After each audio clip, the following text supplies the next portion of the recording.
충남을 가장 잘 아는 뉴스, 헬로티비 뉴스 충남입니다. 예산 덕산온천 관광지구 일대가 본격적으로 개발될 것으로 보입니다. 예산군은 온천으로 유명한 덕산권역 개발 사업에 1,073억 원을 투입한다고 밝혔습니다. 온천수를 건강과 미용에 활용해 휴양지로 개발하는 덕산온천 휴양마을 조성에 285억 원이 투입되는데요. 덕산 도립공원에는 171억 원을 들여 올해 상반기까지 환경 탐방로를 설치하고 12월에는 수덕사 유물 전시관을 준공할 예정입니다. 조선 후기 대표 서화가 추사 김정일을 주제로 한 추사 서예 창의마을 건립도 내년 착공을 목표로 추진됩니다. 예산 예당 2 일반 산업단지 조성 사업을 중단해야 한다는 주장이 제기됐습니다.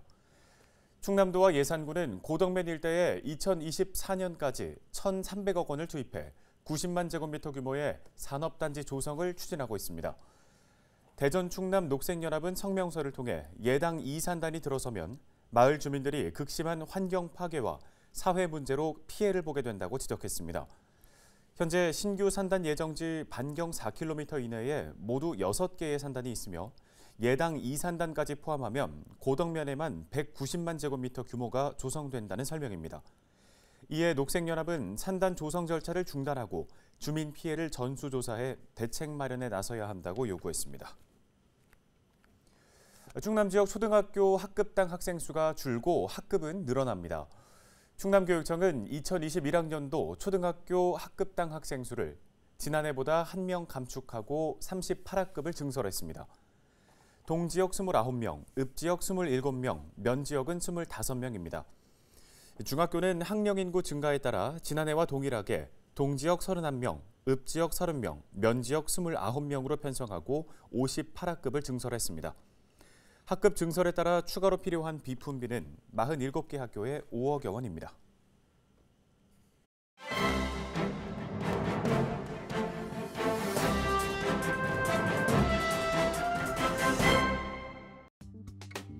신문브리핑 네포뉴스 기사입니다. 홍성군이 주식회사 KC환경개발이 갈산면 오두리마을 일원 약 6만 평 부지에 추진하려던 산업폐기물 매립장 사업에 대해 부적합 결론을 내리고 4일 오전 해당 업체에 통지했습니다. 사업 승인권자인 군은 지난달 19일 금강유역환경청이 업체가 제출한 소규모 환경 영향평가에 대해 부동의 처분을 내리자 사업계획서에 대한 적합 여부를 검토해왔는데요. 주민들은 그동안 산폐장 건립 시 발생될 문제들을 꾸준히 제기했으며 폐기물 매립장 예정지가 자연 발생 성면지대로 토양과 암석에 성면이 포함되어 있다는 점, 천수만과 간월호 수계로 국내 최대의 철새 도래지라는 점, 지하수 교차 사용 등의 입지 조건 속에서 산폐장이 건설될 경우 침출수로 인한 오염이 발생할 수 있다는 점 등을 골자로 한 반대 의견서를 제출하기도 했습니다. 다만 홍성군의 부적합 판단이 업체의 즉각적인 사업 포기로 이어질지는 미지수입니다. KC환경개발 측은 홍성군의 부적합 판단 사유를 확인해 봐야겠지만 아마도 금강유역환경청의 부동의 사유를 근거로 결정을 내린 것 같은데 그 부동의 사유에 대해 납득하기가 어렵다며 회사는 부동의 혹은 부적합 사유를 보완해 사업 재추진을 고려하고 있고 법적인 문제는 없는 것으로 안다고 밝혔습니다. 대책위 측은 문제가 완전히 종결될 때까지 자문 변호사 등과 함께 소송 등에 대해서도 준비할 예정이라며 사업 예정지 토지주들을 만나 더 이상의 토지 거래가 되지 않도록 설득할 것이라고 말했습니다. 군에 따르면 행정 절차법상으로 업체 측이 부적합 통지서를 수령하는 시점부터 90일 이내에 이의를 제기할 수 있고 그 방법은 행정심판이나 행정소송이 될 수 있습니다. 또 이 기간 이의 신청이 접수되지 않으면 사업은 자동 폐기됩니다. 신문브리핑이었습니다.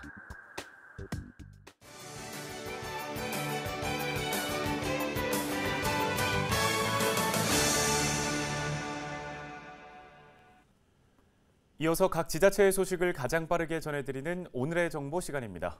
오늘은 서산시의 소식을 준비했는데요. 서산시가 대산공단 화학사고 예방에 총력을 기울이고 있습니다. 내년 1월까지 안전진단도 실시될 예정인데요. 서산시 이효남 환경안전팀장 전화 연결해서 자세한 내용 들어보겠습니다. 팀장님 안녕하십니까? 안녕하세요. 서산시 환경생태과 환경안전팀장 이효남입니다. 예, 지난 3일 대산공단 6개 기업과 화학사고 근절을 위한 공동 결의 서명식이 진행됐는데 어떤 자리였는지부터 소개를 해주시죠. 네, 저희 서산시는 지난 3일 대산읍 행정복지센터에서 고용노동부, 주민대표, 노조대표, 환경대표, 민간 전문가와 하나토탈, 현대올뱅크, LG화학, 롯데케미칼, KCC, 코롱인더스트리 대산6사와 함께 종합자율안전진단 개시 회의와 화학사고 재발 방지를 위한 결의문을 채택하게 되었습니다. 이번 자리는 저희 맹종호 서산시장님께서 작년 7월 9일 고용노동부가 주관한 화학사고 예방 간담회에서 하나토탈 유증기 사고, 롯데 폭발 사고 등 연이어 발생하는 공단 사고들 때문에 지역사회의 불안감이 높아지고 있어 주민의 생명과 재산을 보호할 수 있는 실효성 있는 정밀 안전진단을 대산 6사에 건의한 결과물이라 할 수 있겠습니다. 네, 말씀하신 내용들 중에서 특히 주목할 만한 부분, 이 종합 자율 안전진단을 이끌어냈다는 부분인 것 같은데요. 안전진단이 어떻게 추진되는 건가요? 지난해 9월부터 발주처인 사단법인 대산공단협의회에서 안전진단을 맡을 용역사를 선정하기 위해 주민대표, 시민대표, 전문가 등으로 구성된 선정위원회를 구성하고 회의 끝에 한국안전학회가 최종 선정, 계약하게 되었습니다. 이번에 추진되는 종합자율안전진단은 사업장 안전보건 시스템, 공정안전관리, 사고 원인 심층 분석 등 3가지 분야로 나뉘어 내년 1월까지 1년간 진행되며 용역비는 8억 8,600만 원 정도 됩니다. 네, 내년 1월까지 진행되는 이 안전진단, 어떤 효과 기대해 볼 수 있을까요? 진단이 완료되면 대산 석유화학에 대한 안전보건 시스템, 공정안전관리, 사고 원인 분석 등 분야별 문제점이 제시되고 화학사고 재발 방지 대책이 수립됩니다. 각 기업들은 이들 개선 방안을 신속하고 성실히 이행함으로써 지역 주민과 근로자들이 화재, 폭발, 유해 화학물질 누출 등 사고로부터 안심하게 될 것으로 기대됩니다. 네, 이 지역 주민과 근로자들의 안전을 지키는 데 큰 도움이 되길 바랍니다. 대산공단 사고 예방을 위해서 또 서산시에서도 다양한 대책들을 추진하고 있잖아요. 어떤 사업들이 있는지 소개를 해주시겠어요? 먼저 서산시는 작년부터 진행한 화학사고 지역 대비 체계 구축 사업이 있는데요. 우리 지역 실정에 맞게 화학물질 위험 노출 요소를 파악하고 관련법, 조례들을 점검하고 화학사고 발생 시 시민 안전 확보를 위해 서산시가 해야 할 사고 발생 주민고지, 대피명령 발동 등 화학사고 초동 대응 대비 태세를 확립하였습니다. 이 사업은 민, 관, 사가 함께 머리를 맞대 고민하여 진행함으로써 서로 신뢰를 가질 수 있는 계기가 되었습니다. 또한 2019년도부터 2023년까지 5년간 대산 4사 환경안전 분야 8,070억 원 투자 계획에 따라 상하반기별 시민단체, 시의회 등이 참여한 합동 검증을 통해 유해 화학물질 배출 저감 및 개선 효과에 대하여 꼼꼼히 이행사항을 점검하고 있습니다. 이 밖에 화학사고 예방 대비 대응을 위해 유해 화학물질 공유 시스템 개발, 찾아가는 화학물질 안전학교 운영 등 여러 가지 사업을 진행하고 있다고 말씀드립니다. 예, 잘 들었습니다. 끝으로 지역에 전하고 싶은 말씀 있으실까요? 저희 맹종호 서산시장님께서 대산공단의 안전과 환경관리가 엄격해질 수 있도록 지속적으로 정부에 건의하고 계신 건데요. 대산공단이 국가산단으로 지정되는 것과 울산, 여수, 석유화학단지처럼 대기보전 특별대책지역으로 지정되어 화학사고로부터 안심하고 지역 주민과 근로자들이 건강하고 살 수 있는 곳이 되었으면 합니다. 최근 대산공단 악취 민원으로 화곡리, 대종리, 독곡리 쪽에 나가보면 악취 때문에 심한 두통과 가슴 답답함을 겪으며 병원 진료도 받으시는 지역 주민들께서 고통을 호소하시는 모습을 보고 너무 안타까웠습니다. 이 자리를 빌어 대산공단 기업 관계자들께 말씀드리는데요. 기업의 이윤도 중요하겠지만 사업장 내 화학 공정들을 좀 면밀하게 점검하고 살피셔서 더 이상의 인근 주민들에게 건강피해, 환경 오염 피해를 주지 않고 지역사회와 함께 동반해서 발전할 수 있도록 더욱 힘써 주셨으면 합니다. 네, 잘 들었습니다. 오늘 도움 말씀 여기까지 듣겠습니다. 지금까지 서산시 환경안전팀 이효남 팀장이었습니다. 다음 소식입니다. 그동안 설 연휴에 발생한 화재의 절반이 부주의 때문인 것으로 나타나 이번 연휴에도 주의가 필요합니다. 충남소방본부는 최근 3년 동안 설 연휴 기간에 발생한 화재가 모두 86건이며 이 중 절반인 48건이 부주의 때문이라고 밝혔습니다. 장소별로는 주택 등 주거시설이 30%에 달했습니다. 충남소방본부는 올해의 경우 코로나19의 영향으로 주택에 머무르는 시간이 많을 것으로 예상된다며 화기 사용에 각별한 주의를 당부했습니다.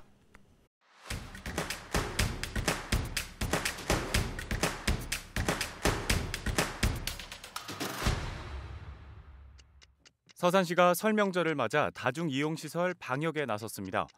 인파가 몰릴 것으로 예상되는 터미널과 희망공원, 주요 관광지 등을 대상으로 소독을 실시하고 있는데요. 또 전통시장 4곳에는 손소독제를 배포하고 방역수칙을 담은 홍보물을 배부하는 등 시민들의 자발적인 참여를 이끌 계획입니다.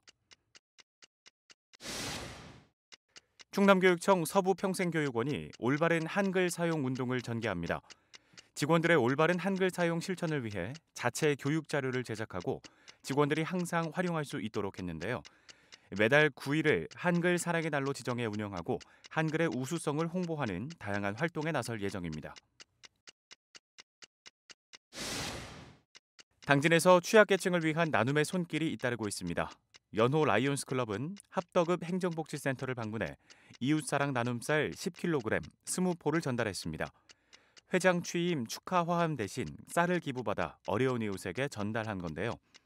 지역 기업들도 아동들을 위한 마스크와 위생용품, 손 세정제를 아동시설에 기탁해 훈훈함을 더했습니다.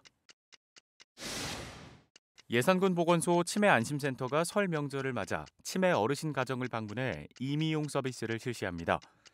14명의 어르신을 찾아가 머리 손질에 나설 계획인데요. 이 서비스는 보호자의 돌봄 부담을 덜어주고 어르신 위생 관리를 위해 3년째 이어오고 있습니다. 지금까지 25초 뉴스였습니다. 끝으로 날씨 정보입니다. 따뜻한 남서풍에 의해 기온이 오르면서 포근한 주말을 맞겠습니다. 오전 기온은 3도, 낮 기온은 12도 예상되는데요. 다만 오전에 미세먼지 농도가 약간 나쁨 수준을 보이다가 오후 들면서는 농도가 더 짙어지면서 악화되겠습니다. 외출 시에는 황사용 마스크 착용하시고 장시간 야외 활동은 피하셔야겠습니다. 자세한 지역별 날씨입니다. 오전 기온 3도 안팎에서 출발하겠습니다. 청양은 0도, 홍성과 예산 3도, 태안 지역은 5도 예상됩니다. 낮에는 기온이 10도를 웃돌겠는데요. 서산 10도, 태안 홍성 11도, 당진과 예산 12도 전망됩니다. 주간 날씨 보시죠. 7일 오후부터는 북서쪽에서 찬 공기가 내려오면서 8일까지 추워지겠습니다. 당분간 기온의 변동폭이 크겠는데요. 면역력 저하 등 건강관리에 각별히 유의해 주시기 바랍니다. 바다 날씨입니다. 우리 지역 바다 맑은 가운데 바람도 잔잔하게 불겠습니다. 물결은 최고 1.5m까지 일겠습니다. 생활지수입니다. 최근 눈이 내린 지역에서는 낮 동안 녹은 눈이 밤사이에 얼면서 터널 입출구와 그늘진 도로, 고개와 비탈길, 주택가 골목길 등을 중심으로 빙판길이 나타나는 곳이 있겠습니다. 차량 운행 시 안전거리 충분히 확보하시고 감속 운행하시기 바랍니다. 날씨 정보였습니다. 설 연휴에 부주의로 인한 화재 발생 비율이 높다고 하죠. 우리 지역도 마찬가지인데요. 막바지 겨울 추위에 더불어 코로나19로 집에 머무는 시간이 길어지는 만큼 난방기기나 불씨 사용도 늘어날 것으로 보입니다. 겨울철엔 건조해서 불도 더 쉽게 번지니까요. 안전한 설 명절을 위해 각별히 주의해 주시기 바랍니다. 뉴스를 마칩니다. 고맙습니다.